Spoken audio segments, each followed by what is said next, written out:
Greg's back in the house, Concord Food Co-op. Good morning, Greg. Good morning to you. How are you? Oh, doing well. It's, working from home today, and so not in the co-op parking lot this morning but, for this call, but got a nice view out onto the water here today. So oh, that's great. Different setting. Yeah, and it's a little rainy this morning, but the sunshine will come out, and that's kind of how we are all feeling during this time. Is it scheduled for some sun today? I thought it was not till tomorrow. No. Not till tomorrow. No. Not till tomorrow. But it will. But it is going to come back out, and we have to keep that in mind. Absolutely. Well, sooner or later, yeah. And also this morning, Dr. Cindi Croft, a wellness-focused family physician, with us, talking about glyphosate. Good morning, Dr. Croft. Good morning. How are you? Oh. Good to have you with us this morning. Yeah, thank you so much. Yeah, not too bad. And also, on the other line, somebody, and I've just been waiting to do this. She's back with us. Abby who? Abby normal. Abby normal. Abby. I'm almost sure that was the name. Okay. That was good, Peter. Yeah. Young Frankenstein. I had to get Abigail's back with us, and I've just been waiting to do Abby Normal. Abby Normal. Good morning, everybody. Abigail McShinsky, herbalist and writer, lives in Concord, serves as the education specialist at Megafood, local company that offers premium supplements made with real food from trusted farm partners that share a commitment to organic and regenerative agriculture. I'm sorry, I had to do it, Abigail. That's perfect. Thank you. Whenever I hear Abby, all I can think of is that shtick from Young Frankenstein. So, welcome. Good morning. Yeah, thank you for having me on. So we're starting to head back out into the gardens now, and I'm assuming I'm not. Well, I can't use Roundup anymore, but we have moved away from bad things like Roundup, but it doesn't just go away. No, it doesn't. No, glyphosate is the fancy term for the active ingredient in Roundup, and a lot of us are trying to avoid it, but it's actually still the number one pesticide that's being used in the U.S. Wow. in agriculture. But as you mentioned, we're using it on our lawns, right? Being used in parks and schools, so it's kind of ubiquitous and hard to escape. And it's correct me if I'm wrong, if I remember right. It's an herbicide, but it's a desiccant that dries stuff out. That's how it kills it, right? Yeah, so there's a couple of uses of glyphosate, kind of like the on-label use, which is as an herbicide. It's a broad-spectrum herbicide that kind of kills everybody. But farmers who are using conventional crops, not genetically modified crops, use it as a desiccant to dry out things like oats. And the big problem with that is it's done like right before harvest. So those things like oats and other grains are going to market to all of us with a lot of glyphosate still on them. Okay. Yeah. Abby mentioned, it is the number one in the world actually, and they say there's over 300 million tons a year used just in agriculture, and about that much in forestry and then residential. I don't know if you've ever walked in any of our local hardware stores, but you can pick your flavor of glyphosate herbicide. Oh, yeah. And it really astounds me. But I think it really just goes back to just lack of knowledge. And it's the half-life is varied on the soil conditionings. So if you have a really sandy soil, then one application might take a year and a half to degrade. It's that long, a year and a half? Well, if it, again, depends on the soil conditions, but if you have a really sandy soil, you got good drainage, about a year and a half. But if you have clay in your soil, it can go up to 22 years. And that's, again, a half-life is the degradation of just 50% of one application. And one application inhibits a plant. What it is, it's a cation chelator. So it blocks the plant's ability to absorb the positive minerals, such that you might know calcium, magnesium, potassium, Right. and the plant needs those things to make photosynthesis and make nutrients in the plant. And those nutrients, when they're deficient in the plant, one application about 6 hours later, 80% of those nutrients are blocked from that plant absorbing it in the soil. And then what happens is that plant becomes nutrient deficient, can't make photosynthesis, stunts its growth. As Abby mentioned, then they'll get a double whammy by using it as a desiccant later on, right before harvest. And it's a very complicated process because glyphosate is also genetically engineered for plants to tolerate the glyphosate being used as a desiccant on the plant. So what that means is that the genetic shift within the plant being able to tolerate that poison, putting on it, being sprayed around it, what happens is that genetic change then changes the plant's physiology, and it's producing new proteins we've never seen before.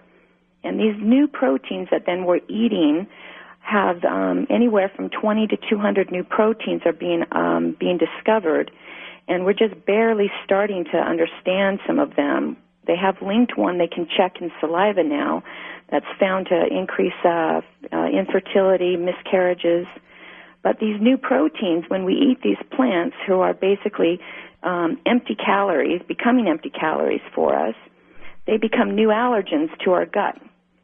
And then the problem with us eating those foods, that our body's never seen these proteins, and the glyphosate can translocate from our gut microbiome into our healthy gut flora, causing our own gut microbiome to become dysbiotic and unhealthy appearing, and we can have inflammation in our gut. The whole thing is just so it just is this cascade of what the genetic engineering theory was to save our world's problem with food issues has now become this massive experiment in all of us that we haven't even begun to understand. But what I'm seeing so much with unhealthy guts and leaky gut, people have now, you hear the term leaky mouth, and now there's new research in this last year about leaky brain, and the contribution of this unhealthy gut flora is now translocating up into the brain, and there's a link now. I can't remember the name of the microbe, but it's associated with Alzheimer's now. Okay, Cindi, when's the whole "you're going to cheer me up" thing start? Well, the good thing is that knowledge is empowering, and I always like to tell my patients who see me to improve their own vitality, to get healthy, to understand, why do I have these chronic diseases that nobody understands, and why they just give me medicines, and I say, okay, let's take it back 1,000 years ago. Hippocrates said, let food be your medicine, and all disease starts in your gut. So he was so intelligent back then, and now we're seeing it in the science. And so how you can empower yourself is you have a choice growing things in your garden like that. Just like you said, don't buy stuff. Learn how to go to NOFA and go to these conferences that can teach you to make your soils healthy, make your plants start to actually feed us and regenerate our soils. You can test yourself. I send a link to my patients right on Amazon. There's a company there's several, but one that I like is Health Research and Institute Lab. They have a test. It's just about $100. You can test to see what your glyphosate level is and see, because I have people who tell me, I eat organic. Well, let's just do toxin check. We check it, and they're like glyphosate. Like, how am I getting that? Yeah. And so you can test yourself. The other thing is that you can choose organic and local and go to those places and see what their neighbors are. Are their neighbors upstream using things on their plants? And then you can read up on, there's books that have information on, what are the most poisonous plants out there. There's Moms Across America that's, specifically for this glyphosate education. There's lots of great things. And then, you can make a choice when you're in the grocery store. Okay, your gut dysbiotic flora that we all tend to have now, and I'm seeing more and more, yep. they actually will generate and tell you what they want to eat. So when you're at a grocery store, you get all these cravings for things that you shouldn't be eating, and it's because of your gut dysbiosis. And if you can starve those bacteria in your gut by eating healthy, then those cravings go away. And so a lot of those tendencies to buy stuff that's unhealthy for you in the grocery store kind of goes away. Oh, I thought it was the pleasure points in my frontal cortex going, oh man, wouldn't that be good? Well, it is complicated. You do have memories of eating things and then that sugar stuff too. Yeah. But a lot of it is so when I just cleanse people with changing their diet, right? Just change your food, fix their diet. Then they're like, oh, my cravings just went away for all that stuff. Yeah, funny how that works. So it is, knowledge is empowering, but it is understanding. A lot of people just don't know about this stuff. And it amazes me, and they think when they go into the stores and they've got the advertising, right? You got the weed killers all right there, right next to everything else you're going to get in your garden, sure. And and then work with someone like me to help and how do you do it? Make a plan, test it to see. Validation sometimes is a big, poke to kind of encourage someone to change. You see it black and white. And then then if you have a really high glyphosate or other unhealthy things in you, then there are things like Abby and other companies I'm sure have that can help, and I can teach people about those. But the problem is I don't like telling people to take those things if you don't fix the base of it. It is just fixing your diet and the source, right? You keep eating it, then you're going to have this supply still coming into you. So you got to always do what Hippocrates says. Start with your food, and now we know our gut dysbiosis that we're seeing that's contributing to all this autism, autoimmune problems, cancer increase, right? California just had the lawsuit against the glyphosate. So we're seeing this rise, and you can track when glyphosate came on the market, and just an uptick in almost all causes. Wow, really scary. Hang on a sec, Cindi. I'm sorry, Greg, go ahead. I didn't hear you. So Abby had said, I understand your diet is probably your number one place for your intake, but she had said it's everywhere. So to what degree is our environment for individuals walking in a park, if they're spraying, the park? So, to what degree are we susceptible to it from the rest of our environment other than just our food intake? Well, there's certainly the impact of, having that physical contact with it. Ingestion is really going to disrupt, as the doctor indicated, our microbiome. The World Health Organization considers it carcinogenic. But when we have physical exposure to it, there's many individuals who have, I have a coworker who had a dramatic physical reaction that left her in the ER because she went there to do her CrossFit. She went to the park to do her CrossFit workout, and her face actually swelled so much her eyes closed, and she had to be admitted to the ER. So it's still very much a toxin that in those instances in parks and playgrounds, we're having physical contact with it. It hasn't broken down. It hasn't been, utilized by a plant in the way it was intended. So there's very much concerns about when we come into topical contact with that, and that's another thing that really concerns me about backyard use as well. All right, now not to mention, like killing the bees and something nobody's talked about, and I'm curious. We're talking about the applications in the yard on the plants. Yep, got that. Okay. A day like today, it rains. It washes it off. It perks down in the soil and gets in the water system. Hello? That's right. Mm-hmm. That's right. So what we've noticed is that I mentioned that birth defects, have been on the rise. It gets into water. So now what we're finding is that there's a shift of male fish actually becoming female. They're becoming sterile. And this is across the world. There's researchers all around the world that are noticing increased sterile whole herds of deer and elk and buffalo and deformed beaks of birds that can't even get through their shells. It's spreading to every creature. It's affecting, like Abby mentioned, the bees. There's massive rates of birth defects. in ourselves. We're seeing anencephaly. There's a huge problem in Yakima, Washington, having to do with glyphosate application.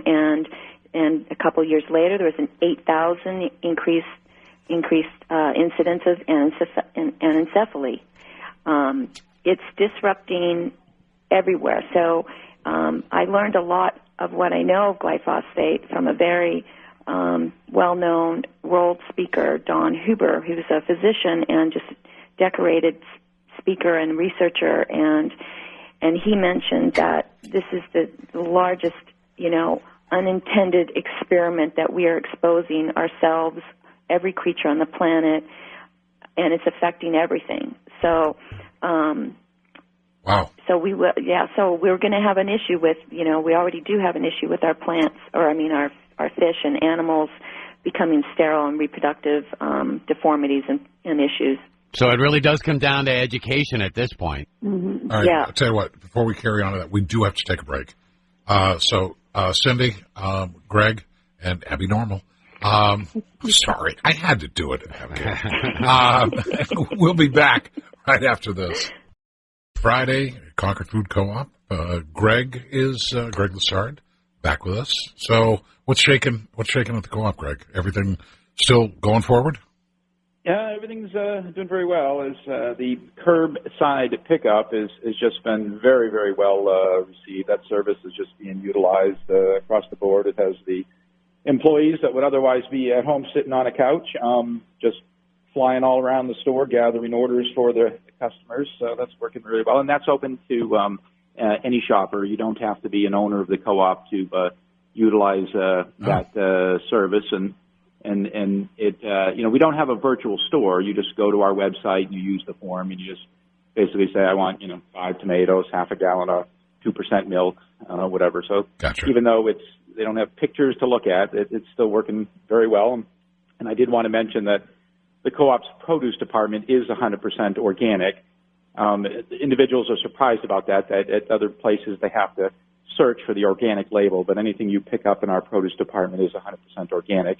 And that makes it a little bit easier for shoppers as well. The store is still open. You can shop inside the store, and the vast majority of individuals are wearing masks at this point. The shoppers and all staff are wearing masks and gloves. So it's making it the safest environment we can possibly make it anyway. Now, I know I asked you this before, but I got to mind like a sieve some days. Once things get to quote-unquote normal, are you going to keep the curbside service, or will that be pared down? Yeah, everyone that is utilizing the service now on the form, that's a question. Will you utilize this service, after this virus has passed? And we're trying to get a sense if they, it'll be utilized or not. We a year and a half ago had a full virtual store at great expense and time, sure. And it wasn't utilized. So we're reluctant to just kick that back into gear and invest all those dollars again if after this it's not utilized again. So we're trying to get a sense if the service will be utilized, we will certainly continue to provide it anyway. Well, and at least you tried. You put an initial path out there. So if the people say they want it, it shouldn't be too hard for you to just fire it up and go. Now, the time won't be as bad. You're under contract and upfront dollars, et cetera. So, your break-even's quite a ways down the road, and if no one uses it, you never break even on it. So yeah, well, we're just trying to get a sense of, if it's used, then we will certainly put it out there. Wow. It certainly makes the online shopping a lot easier when you can see exactly what products you're purchasing. Abigail McShinsky, Dr. Cindi Croft, on with us today. We've talked, Greg and I have talked, and we've talked with the folks in agriculture. Over the past 5-10 years, really been a move to, I want to know where my food comes from. And it may have been from salmonella infections and recalls, around the country, and it scared people. So is this drive to know where my food came from a step in the right direction for overall health and glyphosate, understanding it and trying to make it go away? Well, I think absolutely. The more aware we are where our food comes from, the more connected we are to it. And I think the more we understand that it's not just something we eat to enjoy. It's what fuels us. It what keeps us alive and provides all the nutrition that we need. So the more awareness we have around all aspects of our food production system, I think is really important. Cindi? Yeah, and again, you mentioned those food recalls, and they're directly correlated to the application of these herbicides that, again, affect the chemate pathway of the plant and the soil dysbiosis that develops, which enables those pathogenic bacteria in the soil that the plant usually has the ability to deal with. The increase, the Cryptococcus, the Clostridium species, Salmonella, the E. coli that was the problem in Arizona. And I think one step above that, not just knowing where our food comes from, but I would love to see labeling and some type of ability to test glyphosate in the foods that you're buying. So there's some type of number on the food that tells you that it's a 1 or whatever unit that you come up with that puts it on a spectrum. Because I don't know if we can ever just get rid of glyphosate from all of our foods. Even organic foods are testing positive. Garbanzo beans are one of the top ones. Even organics are positive with glyphosate because, again, going back to the application of the soil condition and the half-life. It gets in the water. So I'd love to see a labeling process or some tool that we could know. And it makes sense, but to me, sitting on the sidelines, that just sounds like a bureaucratic nightmare, trying to get them to agree on something. Well, we did it with the salt and the fat, and we have labels, and it's just pressure from all of us. And we're, like I mentioned from Dr. Huber's words, he said this is a massive world experiment. And so we need to be the pressure, just like we've got food labels now, right? Okay, so we need to just add it to the food label. NOFA presented a couple years ago when I went. There was some gentleman who had this new tool. It was about $200. It was coming out in a month or so. I don't remember what he was calling it. But you could go in the grocery store, and it was like a scanner, like they scan foods. For the barcode, you could scan a food, and it would do an analysis of nutritional content in that food. And you could zap the food right there in front of you and say, oh, this is a good-looking one. Nope, this doesn't. So that way you're buying the nutrient-rich foods. I don't think he mentioned that it was looking for glyphosate, but something like that. There are creative people out there thinking about these things. All right. Hey, Dr. Cindi Croft, we should all be thinking about Abigail McShinsky, Greg Lessard, Concord Food Co-op. Man, excellent. As always, Greg, thank you. You bring the best people to the table. That's the only part I have to do. I go find the good ones, and I just listen to what they have to tell me. Yeah, but see, your work's on the front end, so that's all good. Yep. We thank you for that. Have a fabulous weekend, all of you. Thank you. Hey, thank you. If you're in the mood for real food, it's Concord Food Co-op.